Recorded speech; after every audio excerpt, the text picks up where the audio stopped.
L'échiquier international, soyez les bienvenus. Allons-nous vers une confrontation entre l'Iran et l'entité sioniste? Type de question qui doit hanter pas mal de chancelleries à l'heure où nous produisons cette émission. Après la nuit du 13 au 14 et la riposte de l'Iran avec 300 drones, missiles de croisière également et missiles balistiques en droit de réponse au bombardement du consulat iranien à Damas, on peut dire que la confrontation entre l'Iran et l'entité sioniste a pris un nouvel essor. Pour quelle architecture prochaine du Moyen-Orient? Est-ce qu'on va vers encore une escalade à plus forte échelle? C'est de cela qu'il est question dans l'échiquier international du jour, les discussions qu'on entame dans quelques secondes. À tout de suite.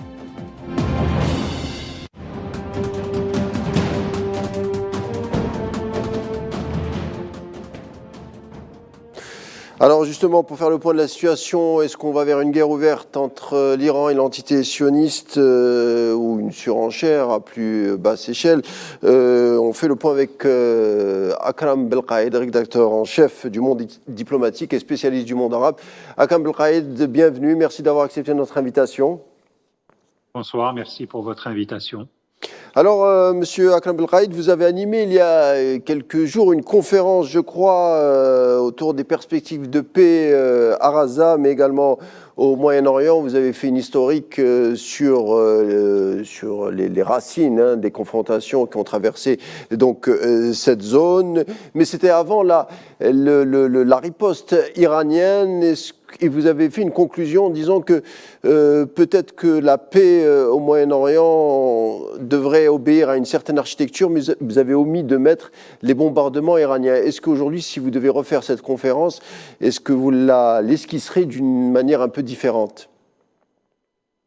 Bon, on est toujours otage de l'actualité, mais il y a une chose qui est certaine, c'est que, au-delà de ce qui se passe à Gaza et qui est dramatique, et de la question palestinienne, du sort des Palestiniens, qui, rappelons-le, n'ont toujours pas d'État, n'ont toujours pas leurs droits et n'ont toujours pas droit à l'autodétermination.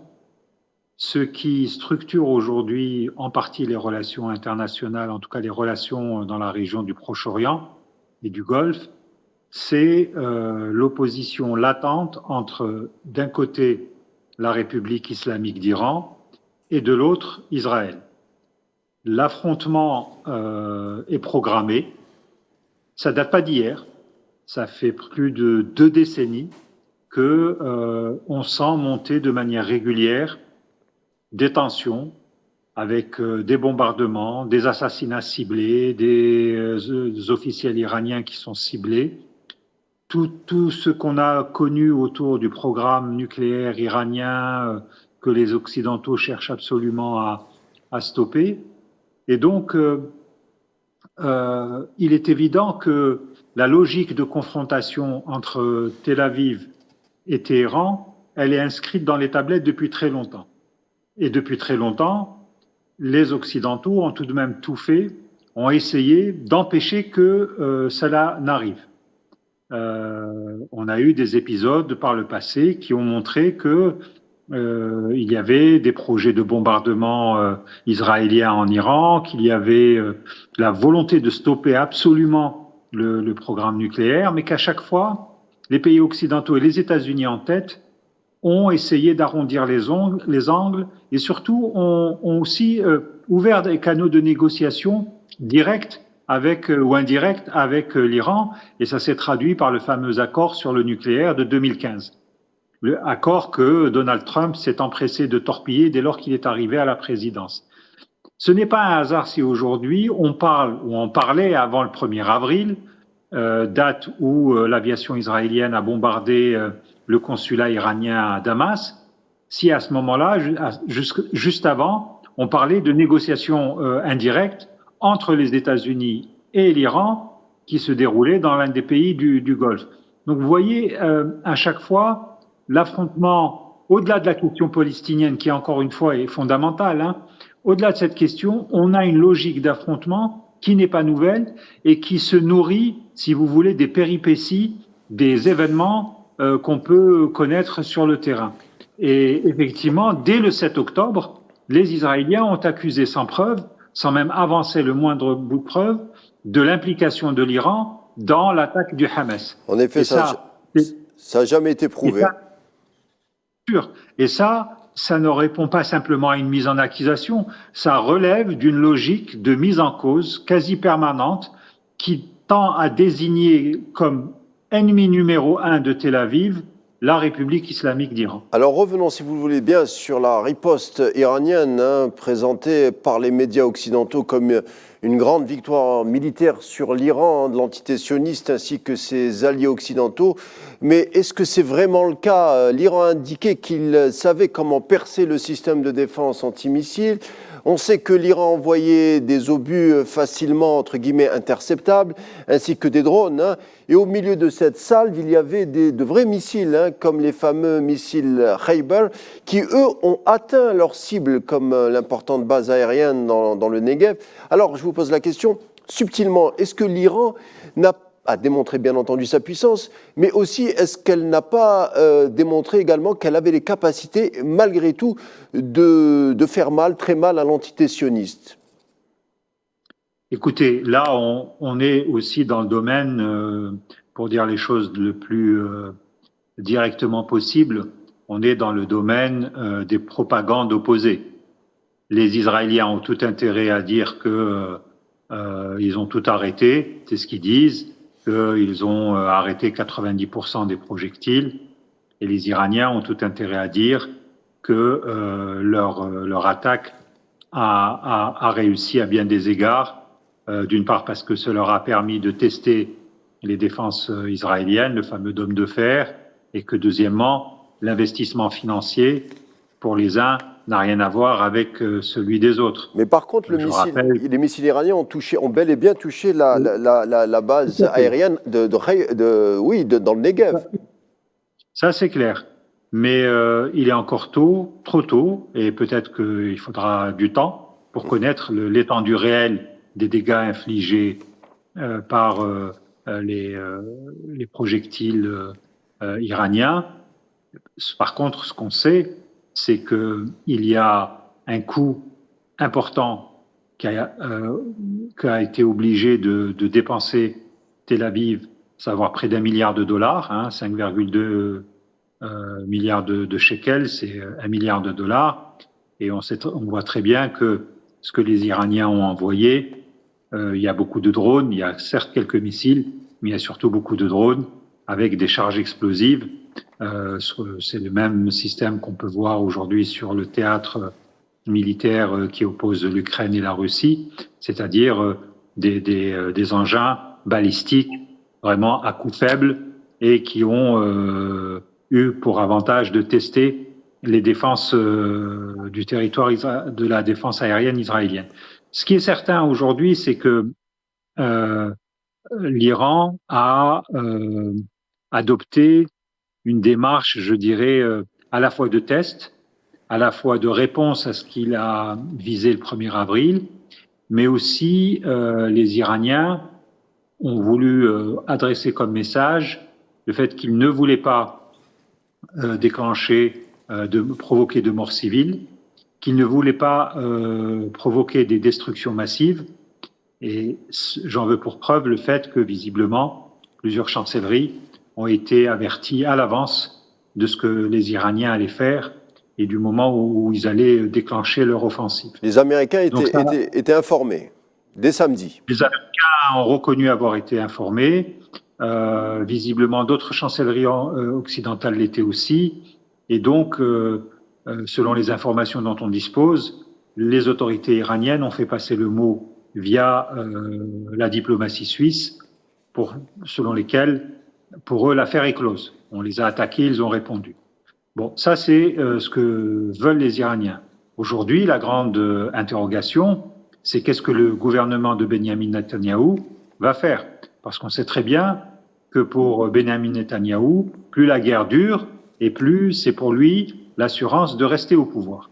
Je rappelle qu'il est contesté par une partie de sa population, qu'il a une affaire judiciaire au basque, avant le 7 octobre, il était en position très délicate parce qu'il est accusé de plusieurs maux, dont de la corruption.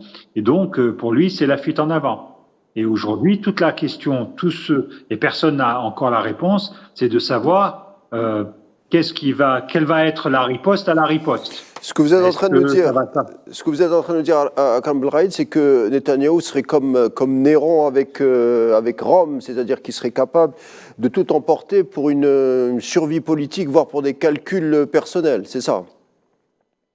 Il y a de ça entre beaucoup en compte, mais il y a aussi le fait que c'est un idéologue, et ça on oublie de le dire, c'est quelqu'un qui a toujours désigné l'Iran comme étant l'ennemi numéro 1 de son pays.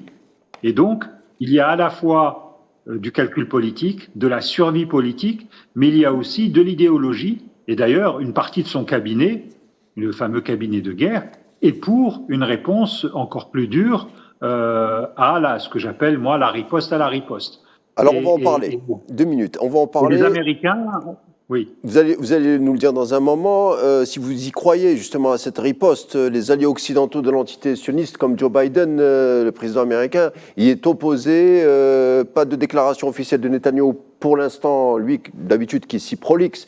Son ministère de la Sécurité intérieure, par contre, Ben Gvir, plaide pour une réplique que je cite écrasante.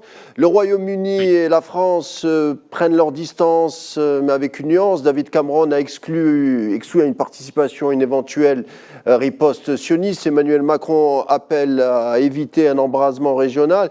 Donc, Akram Belraïd, vous le disiez, Netanyahou, on le disait quand même affaibli, il avait perdu le soutien de l'opinion publique internationale, on a dit qu'il avait perdu la guerre face au Hamas, selon le général français Vincent Desportes. Pourtant, Netanyahou, depuis le 7 octobre, il continue à imposer ses plans, il mène la danse en quelque sorte. Est-ce que ce n'est pas un piège? Est-ce qu'il ne piège pas tout le monde avec cette espèce de diplomatie un peu dangereuse?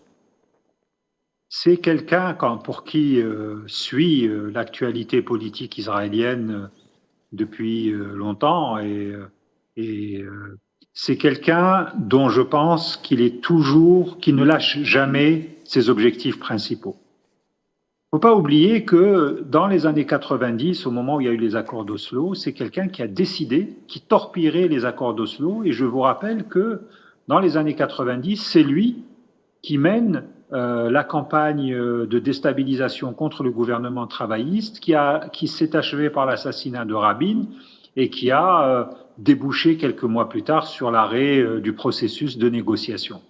C'est quelqu'un qui a toujours en tête la volonté d'imposer ses vues et donc effectivement, aujourd'hui, il est soutenu par une partie de la droite et de l'extrême droite. Il sent que son opinion publique le lâche, mais qu'elle est en même temps aussi très versatile parce que il y a tout de même 70% de la société israélienne qui soutient la guerre à Gaza, ça il faut pas l'oublier. Elle veut que Netanyahou parte, mais elle ne veut pas que la guerre s'arrête. Donc ça, pour lui, ça l'aide d'une manière parce que tout en continuant la guerre, il répond finalement à une demande de sa société.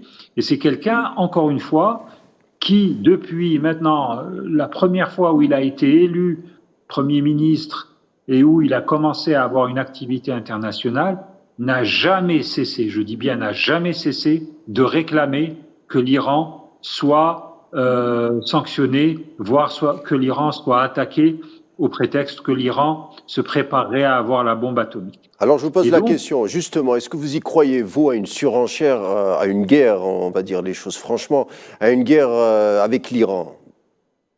Téhéran prévient que cette fois-ci, la riposte sera sans commune mesure avec ce qu'on a observé la nuit du 13 au 14. Est-ce que vous croyez à une guerre? Écoutez, je la crains, je ne vais pas vous mentir, je la crains, je ne vais pas vous dire parce que, encore une fois, pour moi, Netanyahou est quelqu'un à qui il ne faut absolument pas faire confiance. C'est quelqu'un qui a son projet, c'est quelqu'un qui a une vision messianique des choses.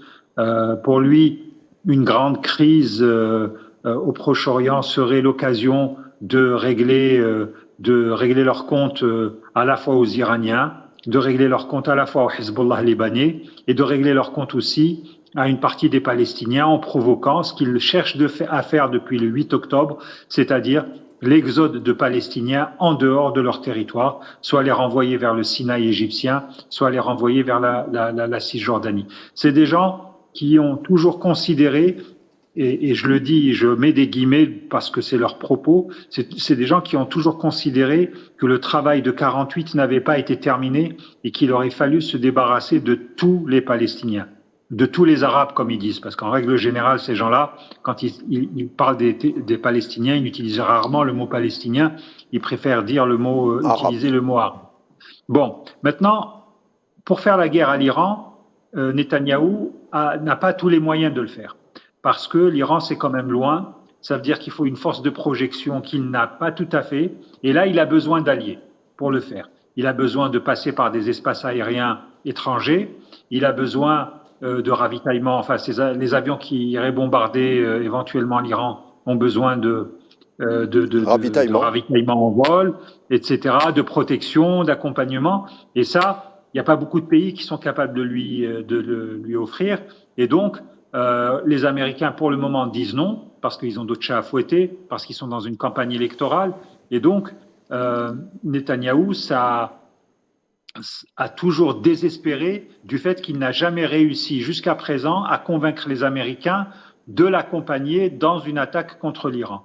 Que ce soit avec l'administration Obama, qui lui était franchement pas hostile, mais en tout cas elle n'était pas amicale vis-à-vis de lui, mais y compris avec l'administration Trump, parce que Trump, même s'il est pro-israélien, même s'il a des intérêts avec Netanyahou via son gendre Kushner, etc., même Trump a refusé d'engager les États-Unis dans un conflit direct ouvert avec l'Iran.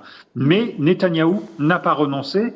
Alors là, actuellement, comme il ne peut pas matériellement attaquer le sol iranien de manière conséquente, le risque qui se profile, ce serait des mesures de rétorsion contre les intérêts iraniens dans la région, à savoir soit les installations militaires iraniennes en Syrie, soit l'allié libanais de l'Iran, à savoir le Hezbollah. Et c'est un moyen aussi de déclencher un autre conflit, parce que jusqu'à présent, comme l'Iran, le Hezbollah libanais est resté, a maintenu une espèce de retenue dans ses réponses aux attaques israéliennes. Mais aujourd'hui, on peut être très très inquiet vis-à-vis de la situation au sud Liban, parce que c'est là, si vous voulez, l'endroit, la région qui concentre le plus, je dirais, de risques de déflagration, parce que c'est là où c'est, pardonnez-moi l'expression, c'est le plus facile de déclencher, de monter d'un niveau supérieur en termes de guerre. Mais on a vu que les Iraniens ne sont pas ils sont pas aussi irrationnels que ça. Ils font quand même de la vraie politique. Téhéran avait prévenu déjà, vous l'avez dit tout à l'heure, les Américains d'une riposte. On a en plus d'assister à une démonstration militaire, on a vu quand même une diplomatie iranienne bien calibrée. L'Iran, en même temps, même pour les sionistes, ils ont beau être messianistes, trempés dans l'eschatologie, mais ils sont obligés d'étudier les cartes maîtresses qu'a en sa possession l'Iran, économiquement parlant, par exemple avec le détroit d'Ormuz, qui est la moitié du trafic de pétrole de la planète, qui est entre les mains de l'Iran et que l'Iran peut bloquer à n'importe quel moment si une crise sévère vient s'inviter dans l'équation du Moyen-Orient. On peut parler également ça aurait des répercussions tout à fait graves, non seulement sur l'économie américaine, mais ça provoquerait également une inflation dans toute la région, mais également en Europe. Donc, il n'y aurait que de la nuisance pour tout le monde. Vous avez raison. C'est d'ailleurs la raison pour laquelle les États-Unis n'ont pas trop envie que ça se déclenche, et que aussi les monarchies du Golfe, dont certaines aujourd'hui sont les quasi-alliés d'Israël, n'ont pas non plus envie de se retrouver en première ligne d'un affrontement, parce que ces monarchies, elles sont encore plus proches de l'Iran, et il suffit d'un missile, par exemple, pour priver une ville comme Dubaï d'eau potable et d'électricité. Un seul suffit. Donc, ces gens-là pèsent pour essayer de calmer le jeu, sans pour autant, à mon avis, pouvoir infléchir, encore une fois, ce que Netanyahou va faire. Parce que jusqu'à présent, et on l'a bien vu avec ce qui se passe à Gaza, Netanyahou se comporte comme si il n'avait d'ordre de recevoir de personne, y compris des États-Unis. Il sent bien que Biden est affaibli, il sent bien que la campagne électorale a commencé, et il espère qu'en novembre prochain, ce sera son ami Trump qui sera élu. Et à partir de là, peut-être qu'il arrivera à le convaincre de le suivre dans ses projets insensés. Mais encore une fois, Vous êtes en train de nous dire que ça peut durer jusqu'en novembre prochain, toute cette tension. Bien sûr, bien sûr. Vous savez, c'est une espèce de poker menteur et la montre. C'est qui est le maître de la montre. Là maintenant, on le voit bien. La balle est dans le camp de Netanyahou, donc c'est lui qui est à la manœuvre. C'est lui qui va décider ou pas, et on risque d'avoir une espèce de montée en tension crescendo qui peut déraper. Il faut tout de même rappeler quelque chose de fondamental qui est une réalité, parce que effectivement la République islamique d'Iran est puissante, elle a une armée assez chevronnée, à la fois une armée classique, mais aussi une armée composée par le corps des gardiens de la Révolution. Mais il faut aussi rappeler que c'est une armée qui n'a pas du tout les moyens dont dispose leur ennemi d'en face. Aujourd'hui, les guerres se gagnent aussi avec l'aviation. Et la flotte iranienne, elle est sujette à des sanctions depuis maintenant 2 décennies. Elle n'est pas de taille, en tout cas du moins dans un premier temps, à rivaliser avec des appareils ennemis plus modernes. Et in fine aussi, je rappelle, et c'est pour cela que il y a de quoi être inquiet avec un tel gouvernement en poste à Tel Aviv. Je rappelle que nous savons tous aujourd'hui, c'est un secret de polichinelle, que les Israéliens détiennent depuis maintenant plusieurs décennies l'arme nucléaire, et qu'avec des fous furieux au pouvoir comme un Ben Gvir, rien ne nous assure que ces gens-là n'utiliseront pas ce genre d'armement y compris de manière localisée, pour arriver à leur fin. Je rappelle que c'est ce que feu le président Jacques Chirac avait dit lorsqu'il avait expliqué qu'il ne croyait pas que l'Iran un jour attaquerait le premier Israël, parce que la réponse serait une vitrification, c'était le mot qu'il avait utilisé, quasi immédiate. Donc de cela, les dirigeants iraniens sont conscients, et donc eux ont tout intérêt à jouer la carte des conflits par proxy, des conflits qui obligent l'armée israélienne à engager ses hommes, parce que c'est souvent dans ce genre d'affrontement au sol où, on l'a vu en 2006 avec le Hezbollah, où les Israéliens ont du mal à se composer. Ils s'imposent par les airs, mais à terre, c'est une toute autre histoire. Alors rapidement, Karam Belraï, parce qu'on arrive à la fin de notre entretien, et est-ce que finalement cette crise avec l'Iran ne sert pas Netanyahou en cela qu'il réussit à marginaliser un peu la question de Gaza? Mais vous avez tout à fait raison.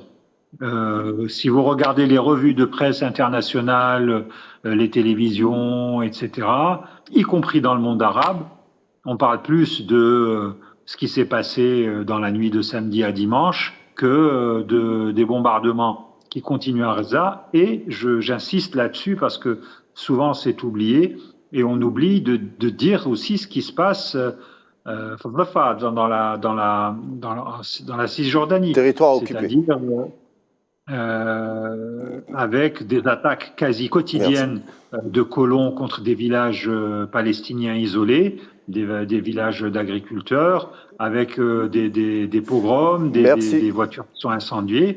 Et ça, c'est tous les jours. Merci Akram Belraï d'avoir été avec nous. On en vient à notre conclusion momentanée d'un dossier brûlant. Ô combien brûlant, on en parlera à coup sûr dans les prochains jours. En attendant, je vous remercie Akram Belraï et je vous dis à très vite. Merci d'avoir été des nôtres encore une fois. Et quant à nous, on se retrouve demain, même heure et même chaîne. D'ici là, portez-vous bien et à demain.